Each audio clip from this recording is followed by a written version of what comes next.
Hello, and welcome once again to the Secrets of the High Demand Coach. And I am here with yet another high demand coach, a book coach, in fact, and that is Larissa Soehn. She's an international best-selling author, and she's the CEO of Next Page Publishing.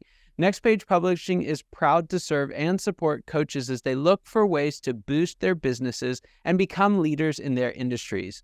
Now, as the company's founder, Larissa's mission is to help aspiring authors unleash the power of their book on the world and use it to grow their businesses. She specifically helps women entrepreneurs who are struggling to make their business stand out from the crowd and feel like they're missing out on making the right connections with their ideal clients. Well, Larissa is a fascinating concept. I love the idea of book publishing. I specifically love the idea of what's the strategy behind why you would publish a book, which I'm excited to dive into with you. But before we get there, I'd love to just kind of hit rewind a little bit. Tell us your story. What were you doing before becoming a book coach, and how did that ultimately lead you to make the leap? Thank you, first of all, for having me here. I'm very excited to talk about this topic, because I think the more people that hear about the story behind it and the power in a book, the more people that are going to find the courage to do that thing that they've always wanted to do. And for a lot of people, writing a book is the dream. And I was one of those people.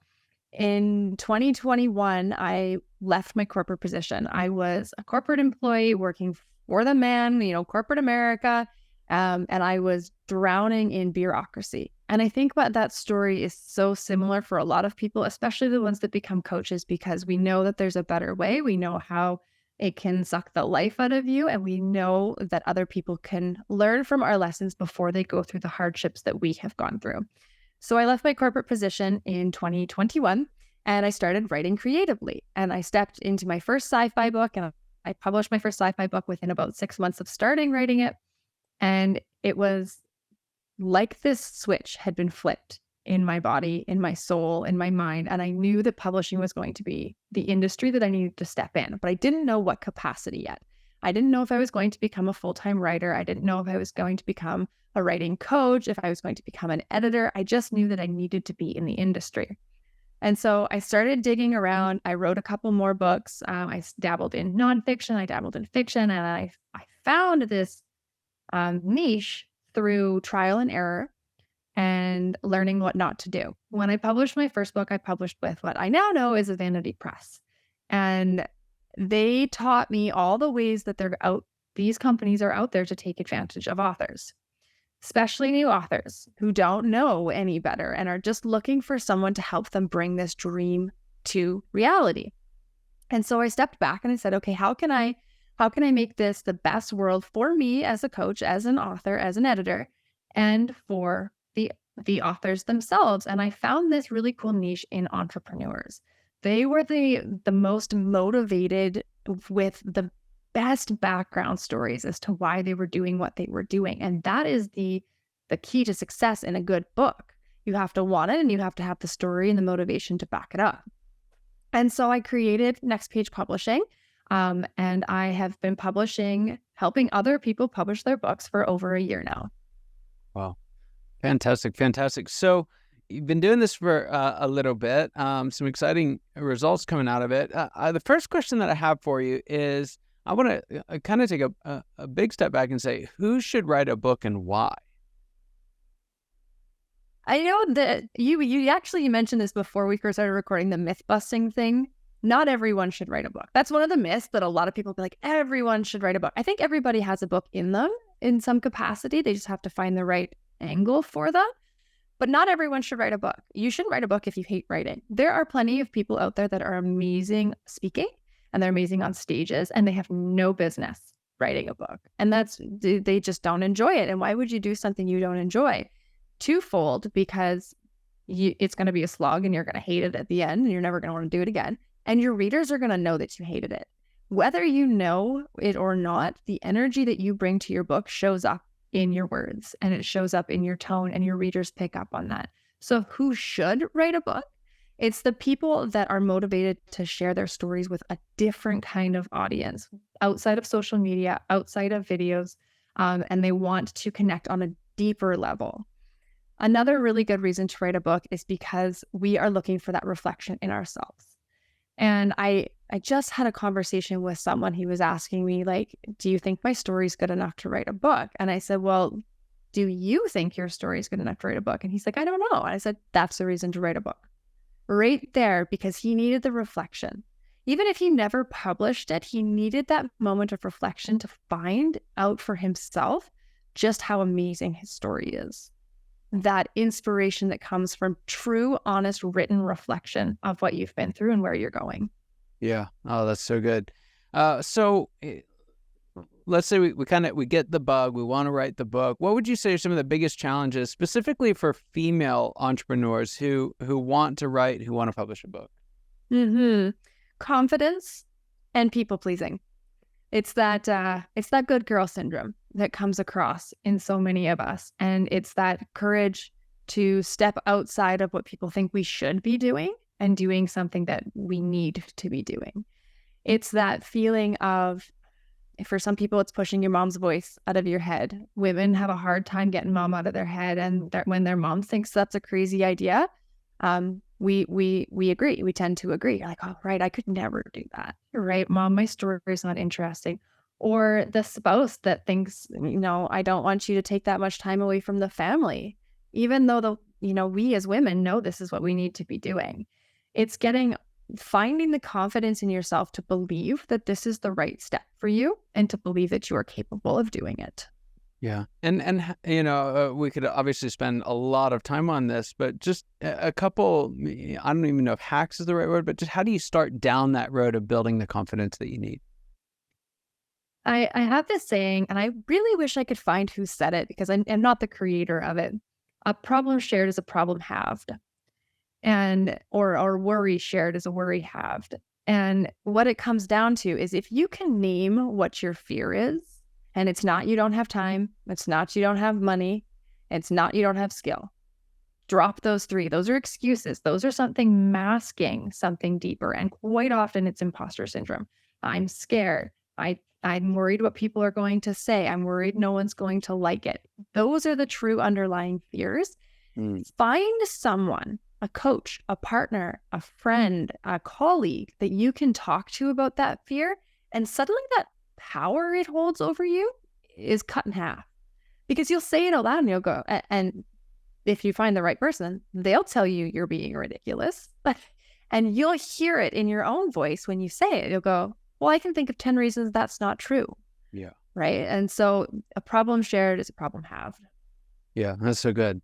All right, so let's do this. And again, like you mentioned, I talked about this on the kind of pre-recording, and I think it'll be a lot of fun. I want to do a little bit of fact or fiction, right? We'll take kind of a Mythbusters approach to this because, there's lots of things that I think we've all heard about books, and I'd love for you to just kind of set the record straight. So first one here, I've heard that most books don't sell more than 1,000 copies. So first, is that true? And then if it is, what can aspiring authors do to blow that out of the water, or should they?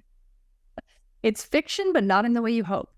Most books don't sell more than 100 copies. Wow. So that is a staggering result. Now, things that you can do to get above that staggeringly low average. Understand marketing. A lot of time, and this is why I work with entrepreneurs, because they know the importance of marketing. But if you are writing a fiction book and you don't have a business and you've never touched marketing, understand that writing is actually the easy part. It's the marketing that is the lifetime of your book. And if you do not have a marketing plan, and if you do not have a marketing partner, if you can, create one in your circle of trust, then your book will not sell beyond family and friends.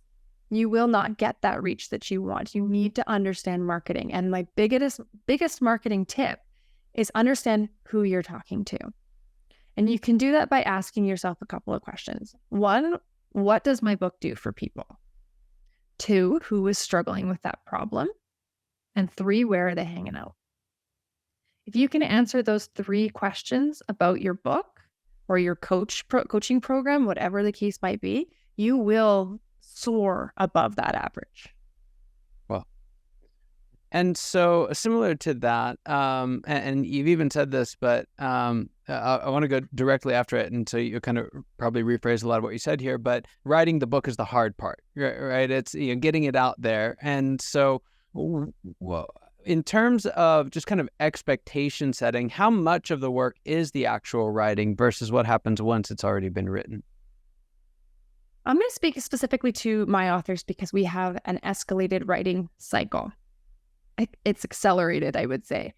But generally speaking, there are 3 rounds of writing and editing. I'm going to lump them together. It's the time that you spend really heavily in your manuscript. The first draft is exactly like it sounds. It's the first draft. It is just getting the ideas out of your head and onto paper. And when people do this alone, they end their first draft and it is rough. And it's supposed to be rough. Don't expect it to be anything else if you're doing this on yourself. Don't put that pressure on yourself that it needs to be perfect the first time.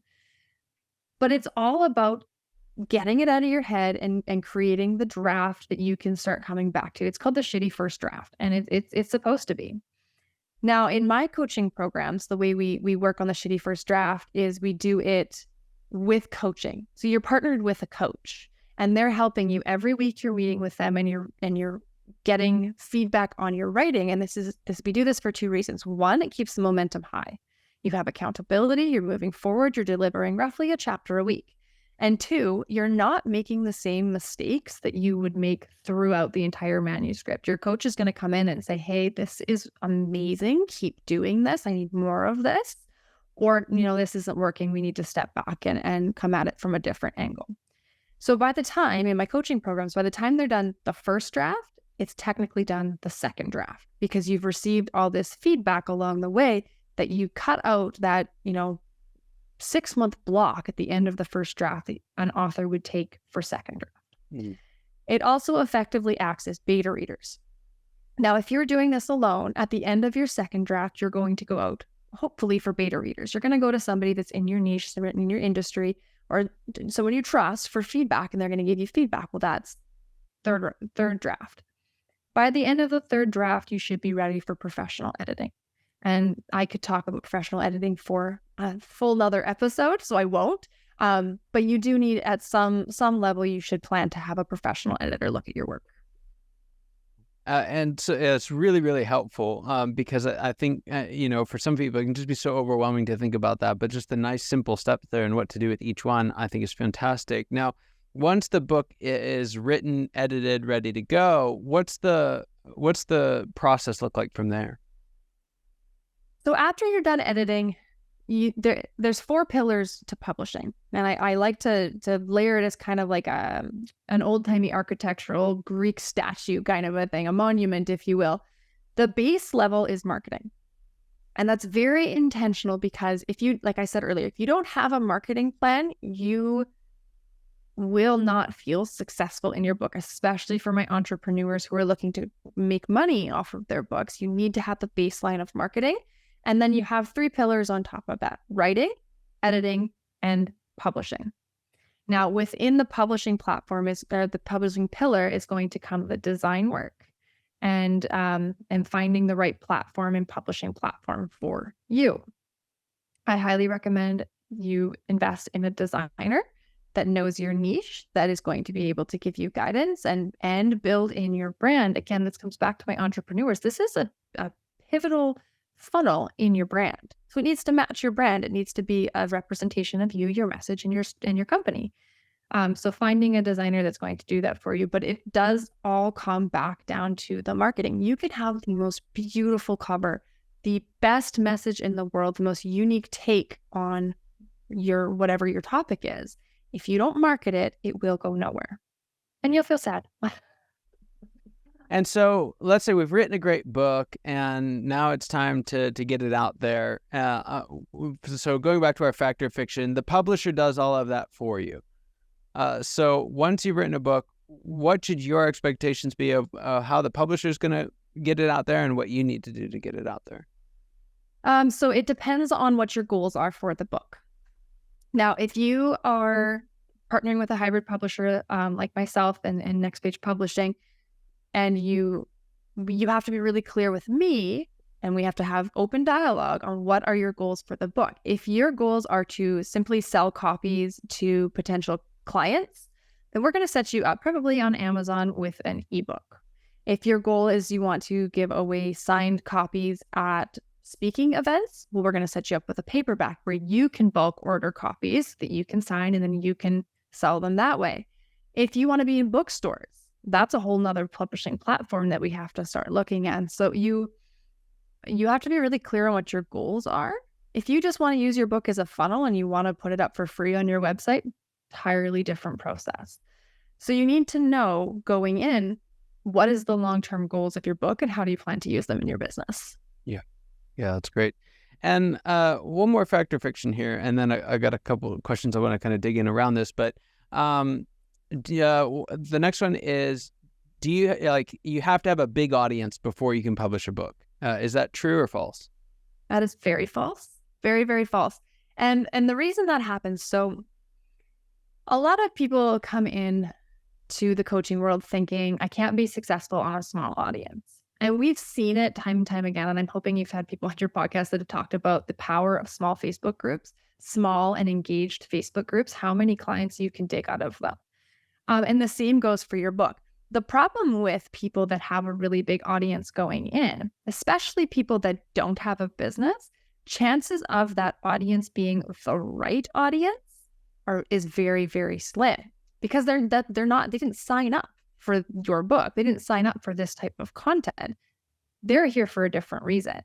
And so those people that have the big list have this false sense of confidence that they're going to be able to write a bestseller. They're going to sell thousands and thousands of copies, and they don't put in the work. They don't create the marketing plan. They don't have the backup systems, the plan in place, and then their book flops. Whereas the people with a smaller list, we know straight up we're going to have to work for this. And so we make the time, we put the plans in, we find the resources, and we do the work to make it happen. Yeah, that's so good. That's so good. So kind of in the context of all of this and the work you're doing with your clients, what would you say is the biggest secret you wish wasn't a secret at all? So for everyone listening today, what's that one thing you really wish they knew? I was just thinking about this, and it's coming on the tail end of my walk. So it is like super timely. It can be both. And I wish that this is not a secret, I guess, but it's one thing my therapist says to me all the time. You can both be afraid and excited. You can both be worried and have hope. It's okay to feel both. And when you come into your book, expecting it to only be full of excitement and hope is not realistic. It is a big endeavor to go on. It's a big commitment to yourself, to your business, to your future goals. If you weren't a little bit worried, I would be concerned because it's the worry that makes you do the work and put in the action to actually make it happen. If we lived on hope alone, we'd probably never do anything because we would just hope it happened. But if we worry about it and we make plans and we take action, it's different. So as my therapist says, it can be both. That's so good. That's so good. And the funniest thing is this is a lesson I learned from my middle son when he was like 3 years old.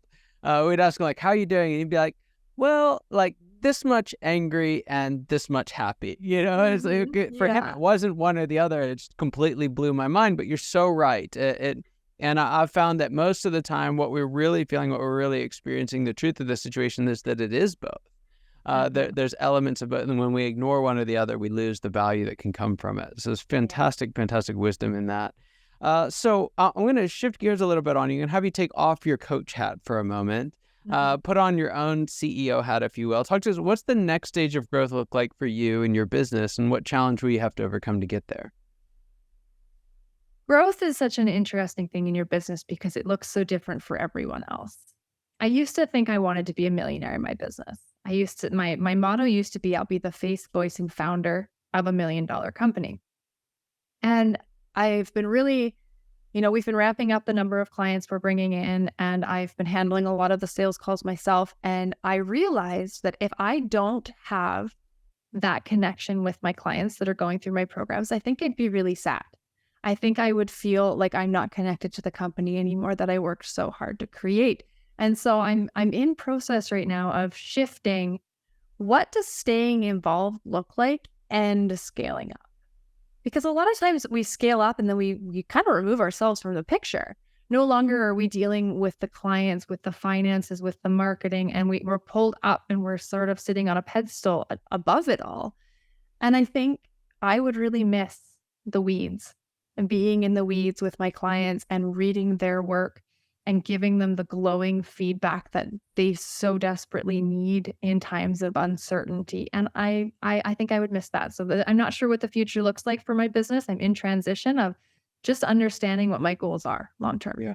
Yeah. Oh, there's so much in that. And I really appreciate you sharing, because it's true. I believe it was Wendy Barland. She was a guest on the episode. And one of her biggest things was like, you don't need $1 million business. Like, where are we getting this idea that $1 million business is a thing? She's like, I did that, and I would never been sicker, more burned out, and more frustrated with my life than I did when I hit that arbitrary number. So, yeah. And then I love the second aspect of that is going right back to your earlier point of it can be, but how do you do that? How do you get both the hands-on, getting down in there, enjoying the work that you actually do, and then also building up a company that can do that at scale? I love it. So folks are out there, they've got a book burning inside of them. They need someone to help show them the way. How can they find more out about you, the work you do, and get connected? Yeah, I would definitely head to nextpagepublishing.net. You'll be able to find out all about our free resources. There are a ton of free resources out there. We do a monthly live masterclass session where you can come in and have chats with me and learn more about the publishing industry, what it means to become a best-selling author, and the 5 steps to get you there. We've got blogs, we've got our own podcast. So definitely head to nextpagepublishing.net. And if you're looking to book a call, it's right on the front page. You can book a call. And like I said, I'm doing most of the sales calls myself because that's the energy is there for me. So you'll probably meet with me directly. That's awesome. So check it out, nextpagepublishing.net. Larissa, thank you so much for being on. Just an honor and privilege having you here. And for those of you who are listening and watching today, you know your time and attention mean the world to us. I hope you got as much out of this conversation as I know I did, and I cannot wait to see you next time. Take care.